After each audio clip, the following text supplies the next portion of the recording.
Hello dear students, welcome to class 4th maths tutorial. We are solving new composite mathematics of class 4th in which we are doing exercise 9. So let's begin with question number 1. Rajiv purchased a sofa set and a dining set costing rupees 36,875 and rupees 87,365 respectively. How much money he has to pay in all? Rajiv ने sofa set purchase किया है जिसकी cost 36,875 है और राजीव ने जो dining set purchase किया है उसकी कॉस्ट 87,365 है। तो दोनों ही चीज़ें उसने परचेज की है तो उसे जो भी दोनों की कॉस्ट है वो उसे पे करनी होगी, उसकी कीमत चुकानी होगी, वो चीज़ें उसको भुगतान करना होगा। तो उसे कुल कितना पैसे उसको खर्च करने होंगे। तो जो दोनों की कीमत है उन दोनों को ऐड कर लेंगे, जो दोनों की कॉस्ट है, और जो रिजल्ट आएगा, जो सम आएगा, वही टोटल कॉस्ट जो होगा वो उसको पे करना होगा। तो आइए सॉल्व कैसे करेंगे, लिखेंगे कैसे, देखते हैं। Cost of a sofa set equal to rupees 36,875. Cost of a dining set equal to rupees 87,365. अब टोटल कॉस्ट कितना होगा तो दोनों को ऐड कर देना है, तो वो टोटल कॉस्ट होगा दोनों ही चीज़ों का। तो दोनों को जब ऐड किया, दोनों ही अमाउंट जो भी कॉस्ट थी तो ऐड करने पे आया यहाँ पे 1,24,240। अब आंसर का स्टेटमेंट बना लेंगे क्वेश्चन से ही और इसका आंसर लिख देंगे यहाँ पे। क्वेश्चन में पूछा गया था उसे कुल कितना पे करना होगा, how much money he has to pay in all. तो आंसर आ गया he has to pay rupees 1,24,240 in all, मतलब कुल मिलाकर। आइए देखते हैं question number 2। Question number 2, in an examination 75,974 students passed. If the number of failures be 27,797, find the number of students who appeared in the examination. तो question में कहा गया है कि 75,974 स्टूडेंट्स पास हुए और 27,797 स्टूडेंट्स फेल हुए। तो कितने स्टूडेंट्स ने एग्जाम दिया? तो जो पास हुए वो उन्होंने भी एग्जाम दिया था और जो फेल हुए उन्होंने भी एग्जाम दिया था, वो भी अपीयर हुए थे। तो इसमें पूछा गया था टोटल कितने स्टूडेंट्स अपीयर हुए, तो दोनों को ही ऐड कर लेना है। जितने पास हुए और जितने फेल हुए इनको ऐड कर लेंगे तो हमें पता चल जाएगा कितने लोग एग्जाम में अपीयर हुए थे। तो आइए सॉल्व कर लेते हैं क्वेश्चन नंबर 2 को। नंबर ऑफ स्टूडेंट्स पास्ड, जो स्टूडेंट पास हुए हैं वो इतने हैं। नंबर ऑफ स्टूडेंट्स फेल्ड वो इतने हैं। तो कितने स्टूडेंट्स अपीयर्ड हुए एग्जाम में, तो number of students appeared in the examination, दोनों को ऐड कर देंगे और जो सम आएगा वही इसका आंसर होगा। तो प्लस कर देंगे, देखते हैं रिजल्ट क्या आता है और फिर जो भी रिजल्ट आएगा उसको स्टेटमेंट के फॉर्म में आंसर की तरह लिख देंगे। ऐड करने पर 1,03,771 आया, तो यही हमारा आंसर हुआ। 1,03,771 students appeared in the examination, ये आंसर हुआ। आइए देखते हैं क्वेश्चन नंबर 3। क्वेश्चन नंबर 3 है number exceeds 2,48,555 by 17,645, what is that number. तो एक नंबर जो है वो 2,48,555 से 17,645 ज्यादा है, तो वो नंबर क्या होगा। तो एक एग्जांपल के लिए देख लेते हैं। अगर मैं कहूं कि एक नंबर ऐसा है जो 10 से 2 ज्यादा है, एक ऐसा नंबर है 10, एक नंबर 10 है जो कि एक नंबर ऐसा है जो 10 से 2 ज्यादा है, तो वो क्या होगा 12 होगा। एग्जाम्पल के समझने के लिए बता रहा हूँ कि एक नंबर का हम सोच लेते हैं कि एक ऐसा नंबर बताइए जो 10 से 2 ज्यादा है। तो 10 से 2 ज्यादा है मतलब 12। तो हमने ऐड किया, यहाँ भी वही ऐड करेंगे तो वो रिक्वायर्ड नंबर हमको मिल जाएगा। आइए इसको सॉल्व कर लेते हैं, लिखना कैसे देख लेते हैं। तो दोनों को हमने ऐड किया और जो रिजल्ट आया वो ये नंबर है 2,66,200। एक ऐसा नंबर है जो 2,48,555 से 17,645 एक्सीड कर रहा है, ज्यादा है। और आंसर जो भी आया सम करने पे उसको हमने लिख दिया 2,66,200 एक्सीड्स 2,48,555 बाई 17,645। तो ऐड करना था और ये रिजल्ट आ गया। आइए देखते हैं question number 4। Question number 4, Kamal purchased A plot of land for ₹65,780. He spent ₹9,870 for leveling the plot and ₹1,37,560 on the construction of a flat. What is the total cost of the flat including land? तो इसमें दिया हुआ है कि कमल ने एक plot खरीदा है, प्लॉट ऑफ लैंड, एक जमीन का टुकड़ा खरीदा है 65,780 रुपीज में। उसके बाद वो जमीन का टुकड़ा जो प्लॉट लिया था, प्लॉट जमीन का टुकड़ा, वो लेबल्ड नहीं था, बराबर नहीं था, ऊंचा नीचा था, तो उसके लेवलिंग में उनका खर्चा हुआ 9,870। अब जब प्लॉट लेवल हो गया तो उसके ऊपर उन्होंने एक फ्लैट बनाया रहने के लिए, जो कि जिसकी कीमत उसमें खर्चा उनको लगा 1,37,560। तो उसे टोटल कितना कॉस्ट उसको फ्लैट का पड़ा इंक्लूडिंग लैंड, जमीन मिला के फ्लैट कितने का पड़ा, कितने इस कीमत उसको उनको पे करना हुआ। इसका जमीन प्लॉट खरीदा, उसका उन्होंने दिया, लेवलिंग कराई, उसमें खर्च हुआ, और उसके बाद जो बिल्डिंग जो फ्लैट बनाया उस पर खर्च हुआ। तो टोटल कितना कॉस्ट हुआ उस फ्लैट का इंक्लूडिंग लैंड, ये बताना है। टोटल कमल को कितना खर्च करना पड़ा, पे करना पड़ा। तो सभी को ऐड कर लेंगे तो total cost of the flat including land आ जाएगा। आइए देखते हैं सॉल्व कैसे करना है। तो प्लॉट जो लिया था उन्होंने, कॉस्ट ऑफ प्लॉट इतने का पड़ा, cost of levelling the plot, उस प्लॉट को लेवल कराना पड़ा, उसमें इतना हमको इसमें कॉस्ट हुआ, और इसके बाद उस पर एक फ्लैट कंस्ट्रक्ट किया गया जिसकी कॉस्ट इतनी थी। तो total cost of the flat including plot, उस प्लॉट को मिला के जो फ्लैट बनाया गया, फ्लैट की कीमत प्लस प्लॉट की कीमत प्लस लेवलिंग जो कि उसकी कीमत मिलाकर टोटल उसको इतने का फ्लैट पड़ा। ये हमारा आंसर आ गया है और इसको हम स्टेटमेंट के फॉर्म में लिख देंगे।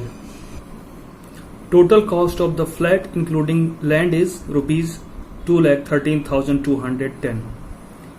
तो क्वेश्चन नंबर 4 कंप्लीट होता। आइए देखते हैं क्वेश्चन नंबर 5, रीड करते हैं पहले।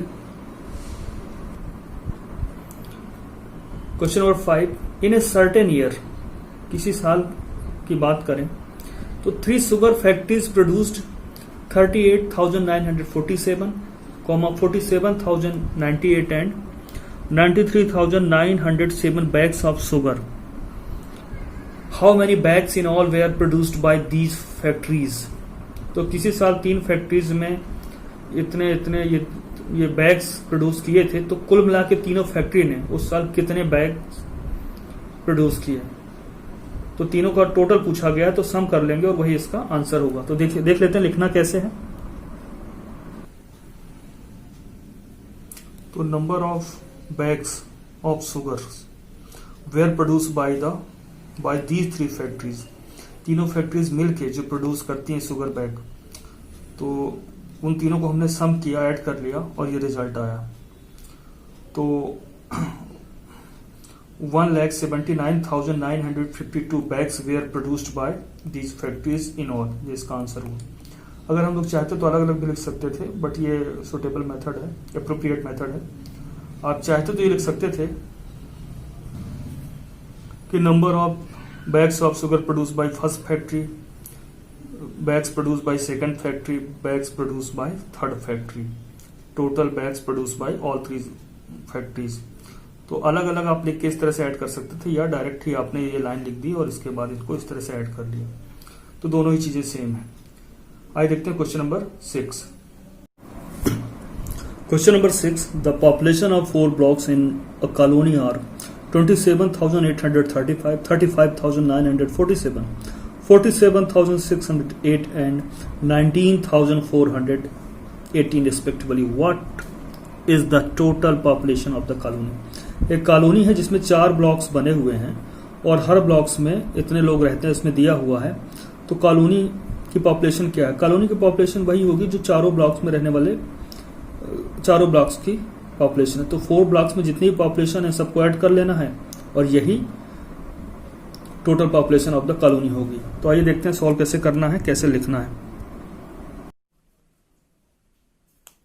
तो पॉपुलेशन ऑफ फर्स्ट ब्लॉक जो दिया है वो लिख दिया हमने। पॉपुलेशन ऑफ सेकंड ब्लॉक इतनी पॉपुलेशन है, थर्ड ब्लॉक में इतनी पॉपुलेशन है, फोर्थ ब्लॉक में इतनी पॉपुलेशन है, और ये 4 ब्लॉक्स हैं जो कि कॉलोनी में है। तो टोटल पॉपुलेशन इन 4 ब्लॉक्स की इतनी हो गई और यही पॉपुलेशन कॉलोनी की होगी क्योंकि कॉलोनी में यही 4 ब्लॉक्स हैं।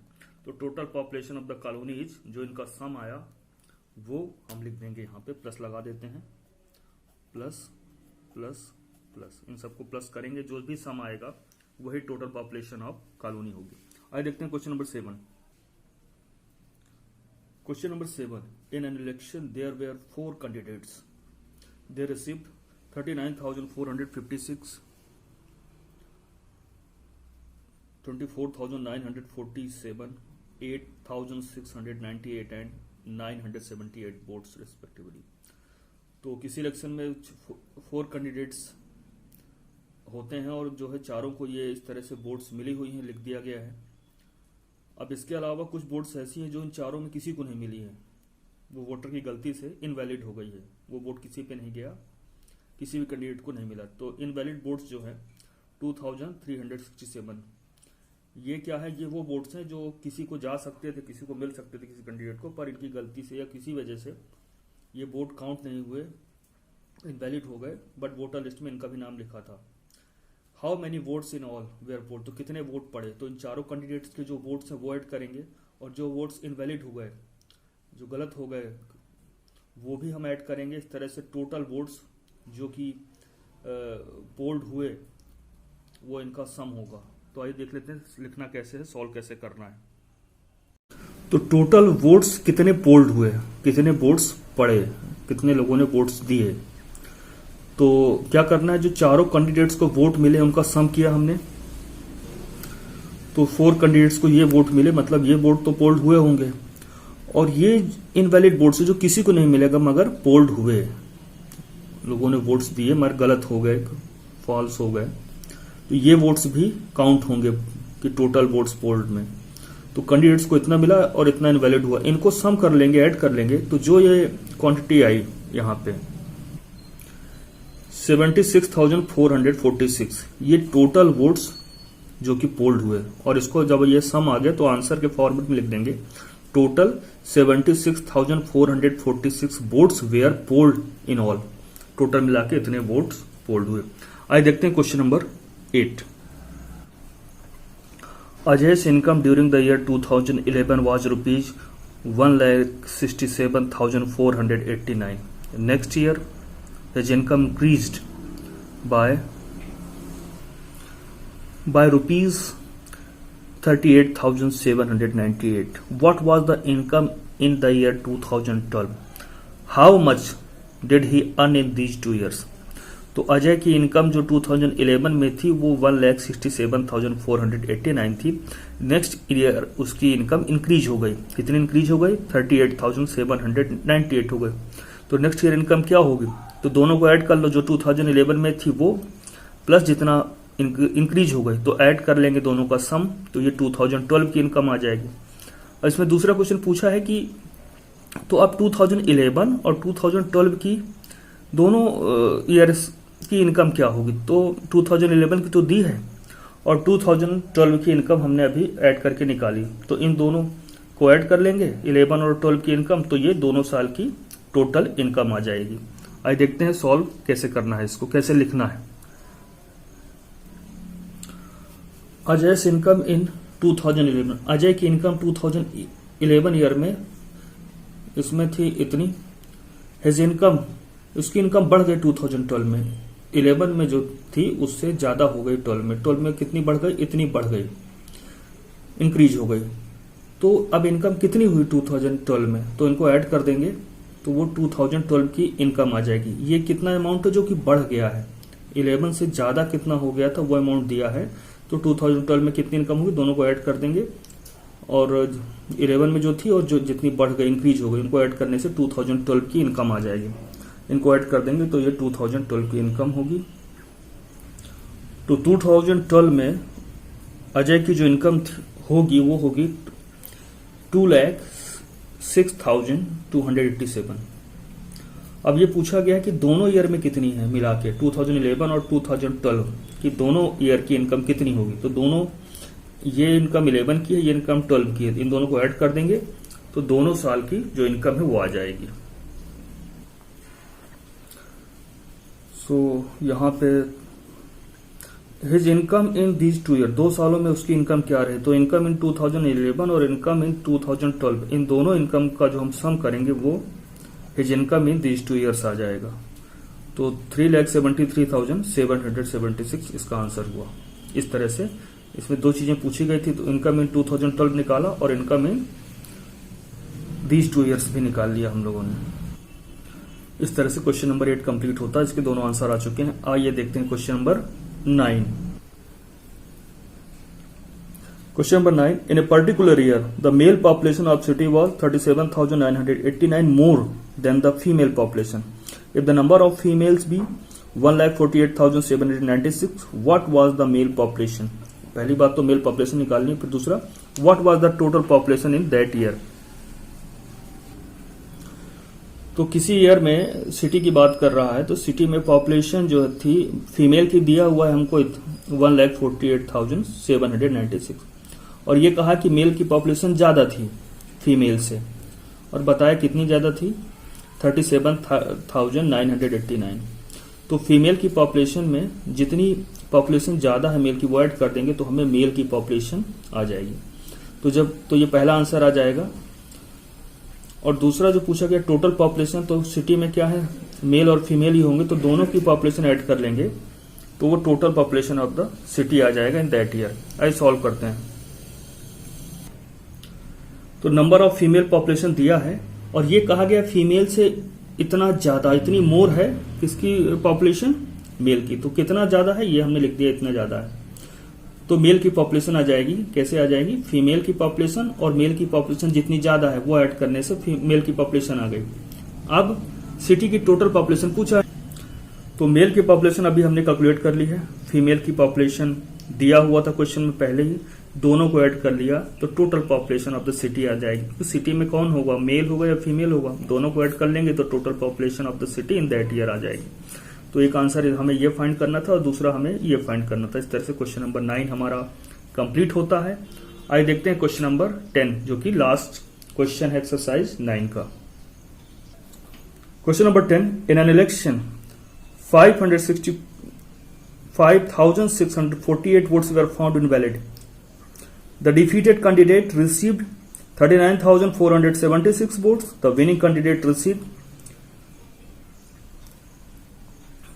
13,648 votes more than the losing candidate. How many votes were received by the winning candidate? How many total votes were polled? तो इसमें ये कहा गया है कि जो डिफीटेड कैंडिडेट है उसको कितने वोट मिले ये दिया है, और ये बताया गया है कि विनिंग कैंडिडेट को कितने ज्यादा वोट मिले डिफीटेड कैंडिडेट। तो डिफीटेड कैंडिडेट से जितने भी ज्यादा वोट्स मिले हैं विनिंग कैंडिडेट को वो ऐड कर देंगे डिफीटेड कैंडिडेट के वोट्स में, तो हमें votes received by winning candidate मिल जाएगा। अब हमें इसके अलावा जो भी वोट्स मिले हुए हैं विनिंग कैंडिडेट के रिसीव और डिफीटेड कैंडिडेट के, और जो वोट गलत भी हो गए हैं, इनवैलिड हो गए हैं, उनको भी ऐड करना पड़ेगा, क्योंकि आखिर वोट तो वो भी पड़े थे, लोगों ने दिया, भले ही वो गलत हो गए, वो किसी को नहीं गए। तो उन दोनों को, तो डिफीटेड कैंडिडेट के वोट्स, विनिंग कैंडिडेट के वोट और वोट्स इनवैलिड, इन तीनों को ऐड कर लेंगे तो आ जाएगा how many total votes were polled. आइए सॉल्व करते हैं क्वेश्चन नंबर 10, जो कि लास्ट क्वेश्चन है एक्सरसाइज 9 का।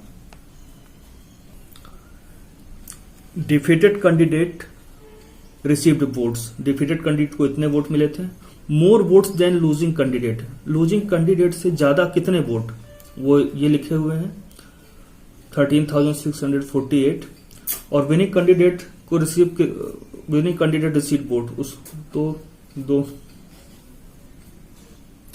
विनिंग कैंडिडेट रिसीव वोट्स, दोनों ही वोट्स जो मिले हैं इनको ऐड कर लिया तो विनिंग कैंडिडेट्स के वोट आ गए। अब टोटल वोट्स कितने पोल्ड हुए वो निकालना है। तो डिफीटेड कैंडिडेट्स को कितने वोट्स रिसीव हुए, इतना।